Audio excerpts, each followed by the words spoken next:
Hi Roussel, hi everybody, it's me, Dr. McElvoyd. It's not my real name, but look, it could have been, what, Colin Clickbait, would you prefer that?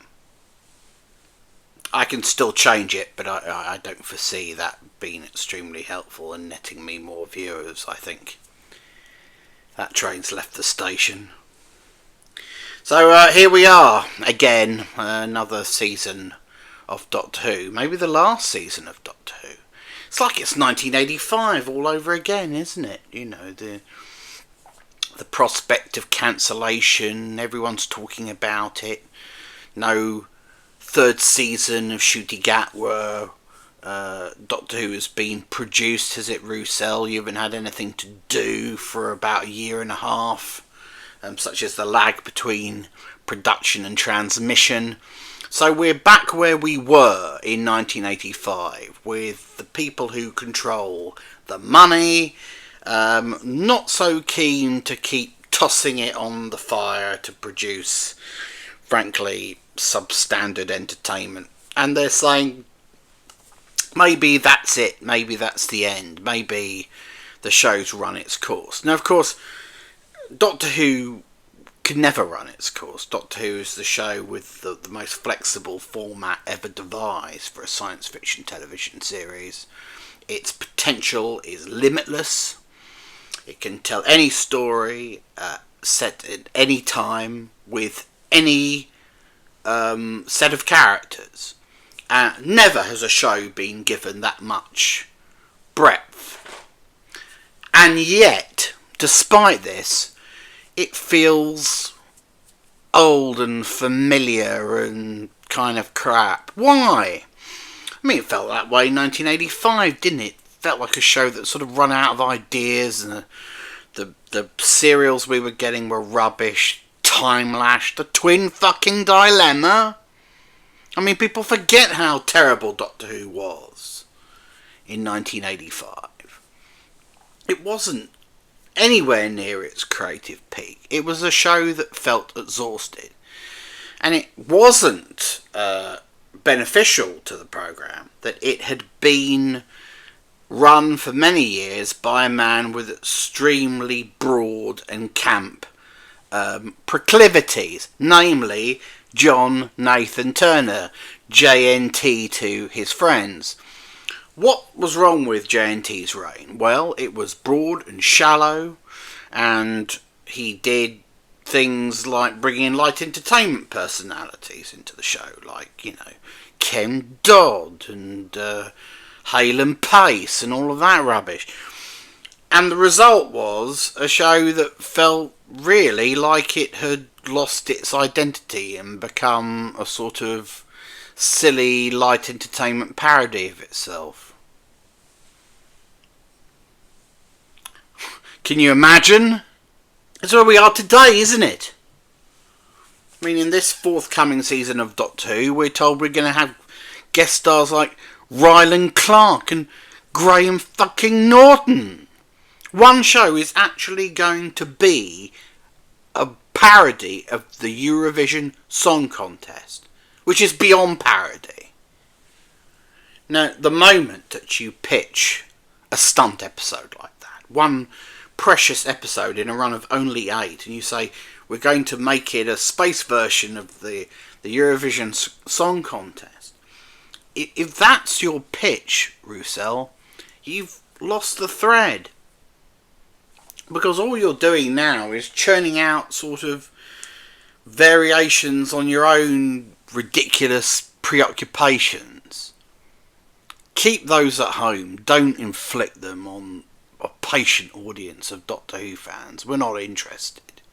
Don't need to see Ryland Clark in Doctor Who. Jesus Christ. What next? Is he going to go to Michael McIntyre world? The thing is, if Doctor Who is on the ropes, if this is it, if we are approaching the end, Roussel, you only have yourself to blame. Because what you failed to do since you came back is to reinvigorate the show creatively. You may think you've done that because you've brought in your sort of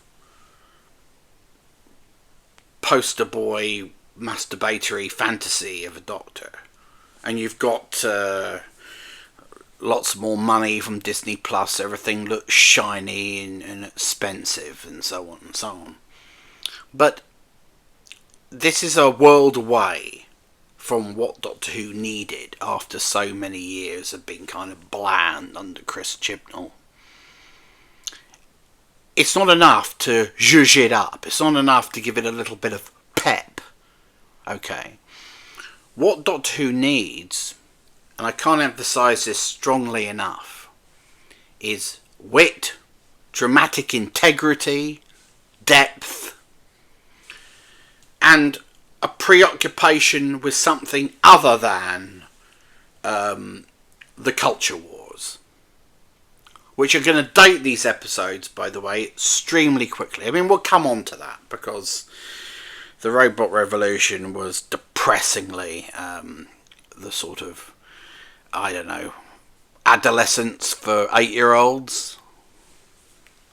But we'll come back to it momentarily.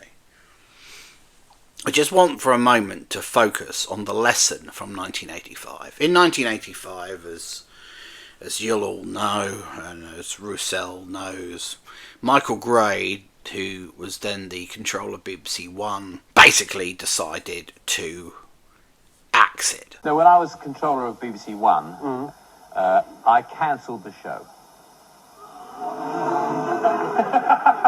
This isn't a pantomime. Oh, yes, he did. So why did you cancel the show? I thought it was rubbish. I thought it was pathetic. I mean, I'd seen Star Wars, and I'd seen Close Encounters and E.T., and then I had to watch these cardboard things probably clonking across the floor, trying to scare kids. You know, you just sit and laugh at. But in order to placate the fan community, he called it a hiatus. Said it just won't be on for a year, you know, we're going to save some money. Now, with hindsight, this is ridiculous. The idea that the BBC didn't have enough money to fund Doctor Who in 1985 is absurd. Of course it did. But it was just a way to kind of get rid of it for a while. There was a ferocious campaign from the fandom to bring it back, because the fandom correctly sensed that this could be it. This was approaching the end. The fandom won. Doctor Who did return in 1986 with Trial of a Time Lord. You know, it had reduced number of episodes. But it was back. The problem was, so too were John Nathan Turner and Colin Baker and Bonnie King Langford, and all of those elements which had led Gray to believe that the show was kind of shit in the first place. You see, what they hadn't done was they hadn't reinvigorated it creatively. They hadn't changed the creative team behind it.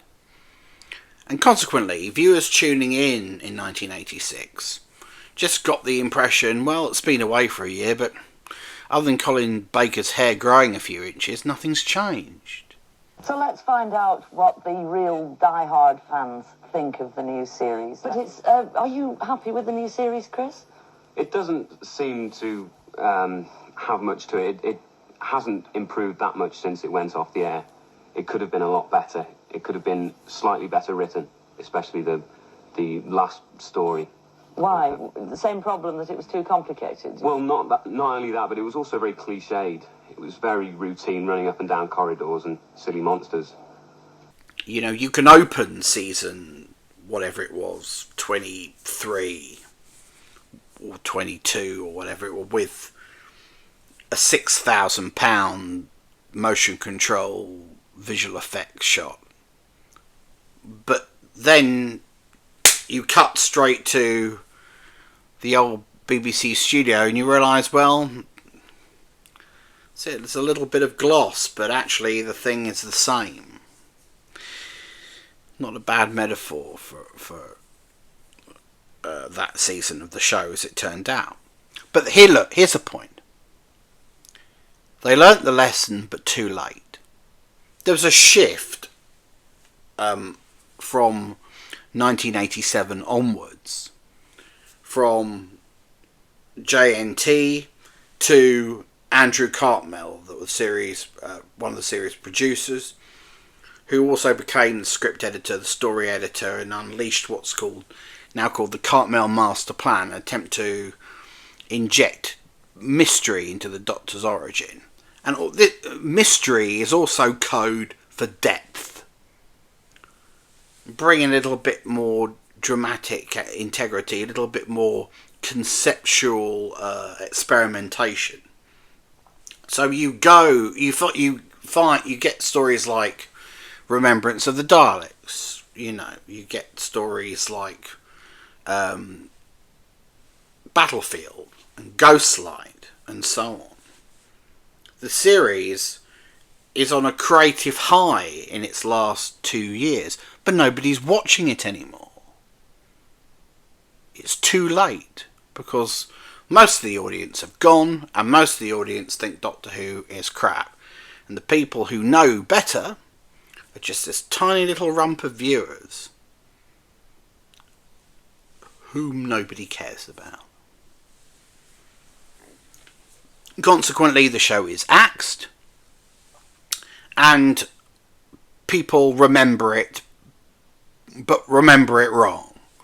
They don't remember it as a show that was cancelled at a creative high. They remember it as a show past its sell-by date that sort of drifted into obsolescence.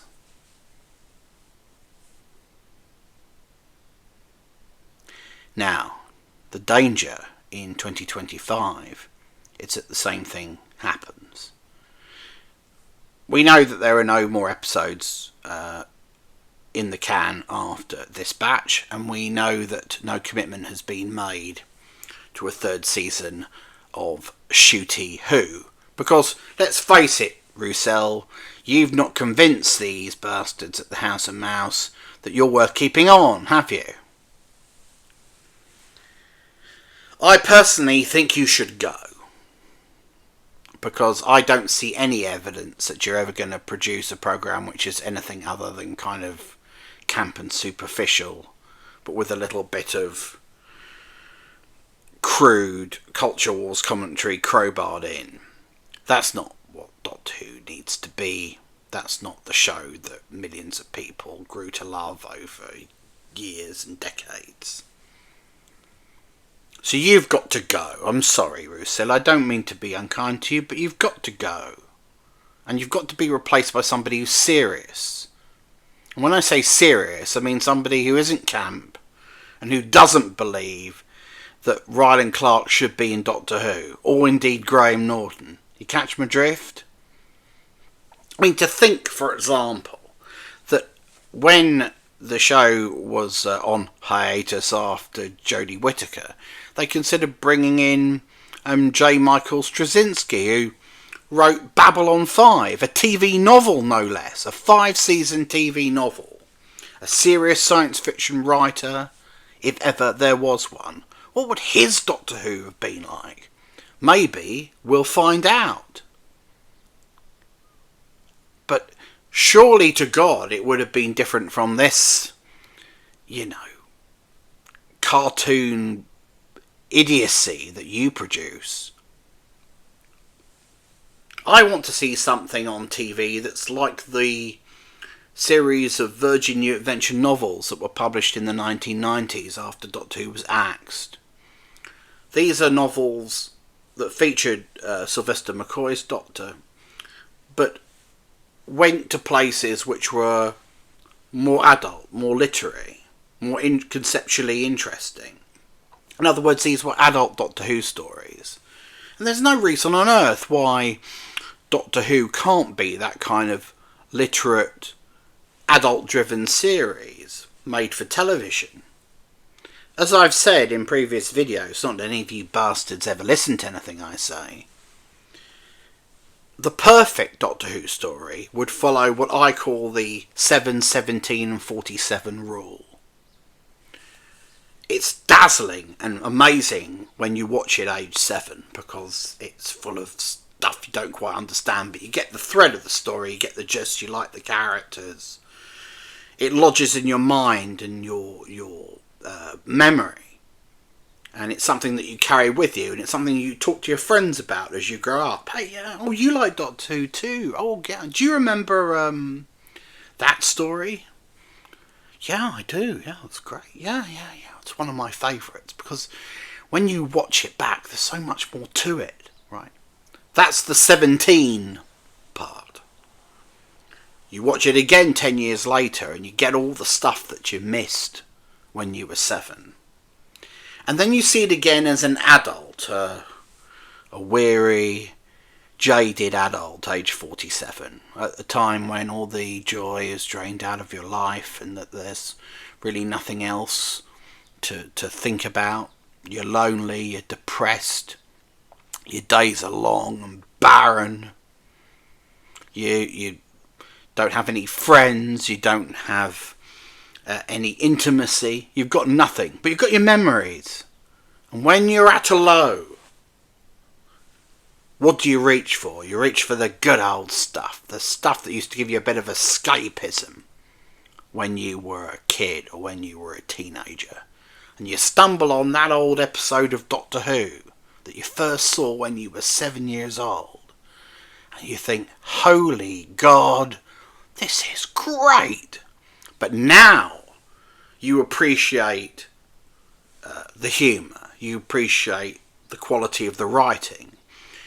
You appreciate the way that unintrusively messaging has been incorporated into that story in order to teach perhaps a moral lesson, but not smash you over the head with it, but deal with morality in a complex way, because morality is complicated and nuanced, and often moral ambiguity is a great lever in telling a great story. great mechanism for telling a great story. You appreciate all of that. And you think, goodness me, the people who wrote that show were really, really clever and well educated and literate. They understood how to tell a story. They understood how to tell a story that lasts. You know, Jack Thorne, who has recently been receiving a lot of plaudits for the Netflix series Adolescence, which is about teenage boys who, shall we say, have a difficulty handling rejection. Incel culture, if you will. He's a serious dramatist. And he understands moral ambiguity. And he understands the need to have characters who are a little bit good and a little bit bad, as we all are. And to explore those gradations. But also to understand the complexities in the culture that give rise to these contradictions.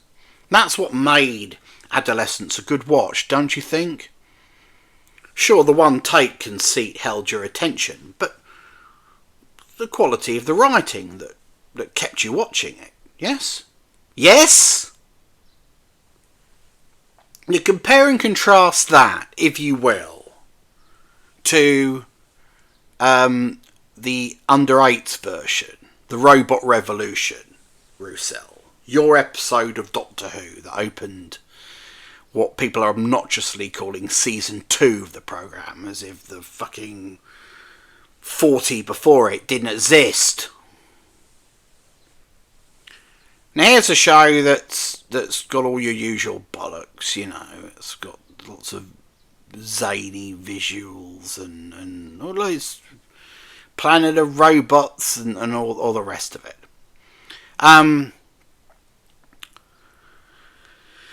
Lots of melodramatic moments, little bit of sci-fi to propel the plot. But what did it actually turn out to be about? Well, it turned out to be about an incel. A sort of drippy boyfriend. I mean, why a woman like Belinda, who's portrayed as being quite sort of headstrong and sensible, would want to date someone like Alan in the first place is a fucking mystery to me. And that immediately jarred. I couldn't understand that. It didn't make any sense to me that she and he would have been drawn toward each other. But anyway, didn't need to make sense, did it? Because you were trying to make a point. So immediately we get this drippy guy called Alan. And Alan is a name that's chosen to just highlight his boorishness, isn't it? And who is Alan? He's a dreamer. He's a gamer. He's an old-fashioned Doctor Who fan, isn't he, Roussel? But apparently we learn, after a lot of bullshit, that he is also a coercive, controlling boyfriend. Who evidently went too far with Belinda. She evidently dumped him. But at some point in the past he was kidnapped by robots because of her and taken to this planet, which was subsequently named after her, where he became, in a sort of Superman 3 type conceit, it's sort of robot-human hybrid mind. You know, it was pulled into a supercomputer and made into a thing, made into a mandroid or whatever you want to call it. So the whole thing revolved around Alan wanting to get his girlfriend back and literally fuse himself to her inside a computer. So forget all the other stuff. Forget the pulp storytelling and the sort of cartoony AI visuals and all of that stuff. This was really a protracted comment on incels. That was the target you had on your whiteboard. I'm going to attack incels. And that's what the first show's going to be about. Now, when the doctor said, I think it was him that said it, it's the planet of the incels, I actually laughed out loud. Only time I think I've laughed out loud in one of your episodes for a very long time, maybe ever. Because to me, this was just a sort of parody of the that's what it played like. Almost like a parody of the kind of episode that's produced so much criticism of your era of this show. It's almost as if you thought, fuck it, I'm going to double down. I'm going to make exactly the kind of story that everybody tells me I shouldn't be making. That kind of crude, obvious, didactic, bit of finger wagging, comically overwrought righteousness, showboating wokery. That's what the robot revolution turned out to be. And there was no explanation given for why Alan might be a degenerate. Why he was so insecure, why he was so possessive. You didn't bother to explain it. You didn't bother to give us anything that would suggest that this might be a result of some form of social conditioning.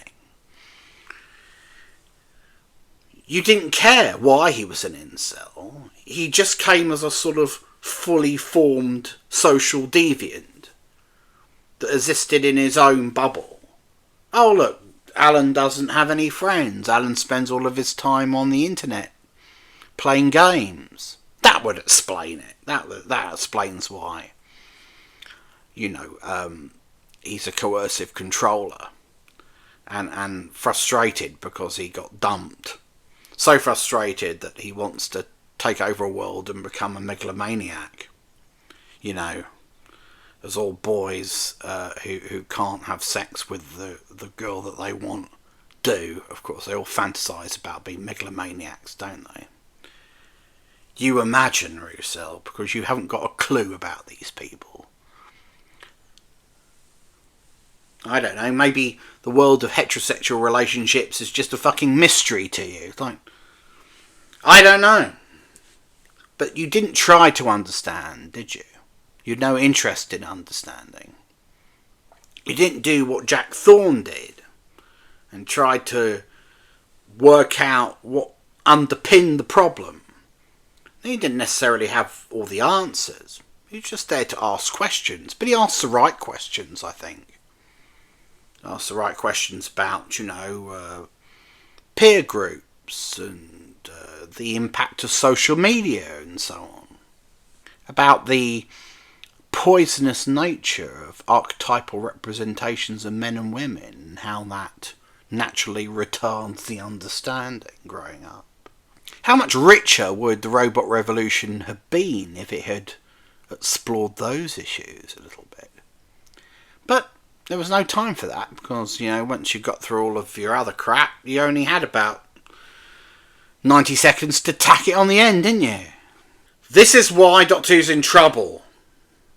This is why, if you're not very careful, it will soon be a thing of the past, because it no longer has anything to say to a broad audience.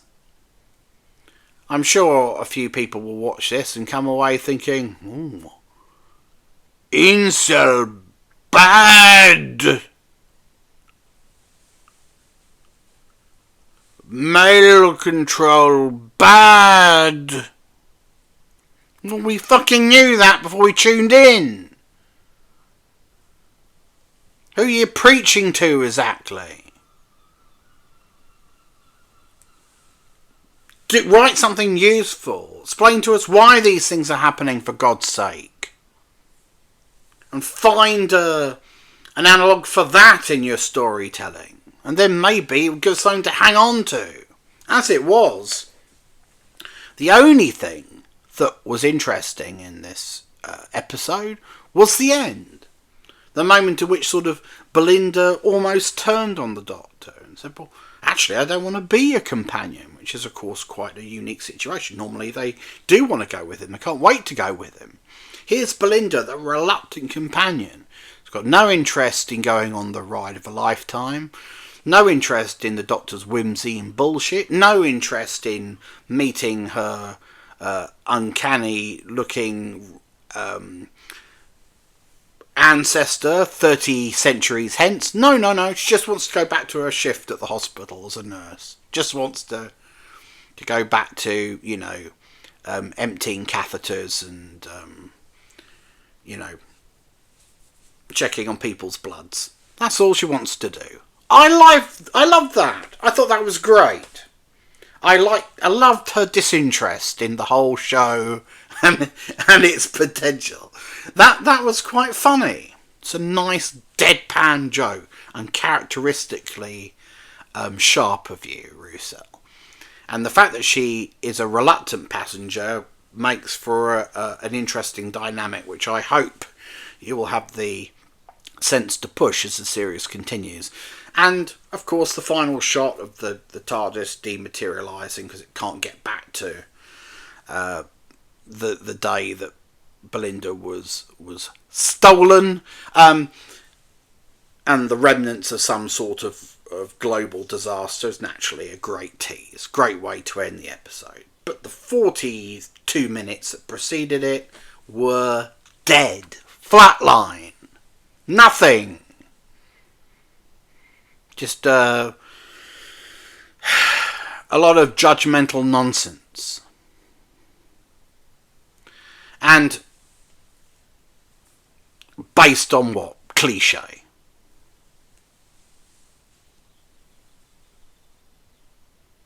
Well, yeah, that's it. That's all I've got to say. Except to say, look, there's nothing I or anyone can do about this now. This series is in the can. It's done. It's made. It's going to go out however it's going to go out. Nothing I can do about it. Nothing I can say that's going to change the course of this batch of episodes. But as you haven't written the third batch yet, and as it's likely you will not get to do so, despite you having taken control of the production of the show, which was ridiculous, by the way. The BBC should never have given you that sort of power. Presumably, if the show does go back to the BBC, and if Disney do decide to call it a day, because they have no cultural loyalty to the show's not one of their sort of golden geese, then the opportunity will exist to reinvent the programme, and the programme must be reinvented in order to survive. Because we've gone as far, if you think that adding a culture war dimension is the reinvigorating ingredient, then you're deluded. What people want are in-depth, exciting science fiction stories that fully explore the breadth of this show's potential. Talk up to the audience, right up to them. Assume that your average viewer is 17, not 7. And then you might be onto something. You don't have to take my view. I'm not just... I know, Roussel, you'll never understand what I'm talking about, but I'm talking above you now. I'm talking over your head to whoever is likely to commission Doctor Who in future, to whoever funds it. That's what you've got to do to keep this thing alive. Make it relevant. Culturally relevant.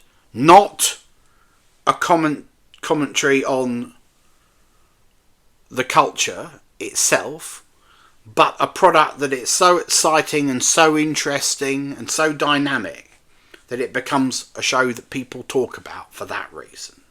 So until next time, I'm Dr. McElvoyd. It's not my real name, and yeah.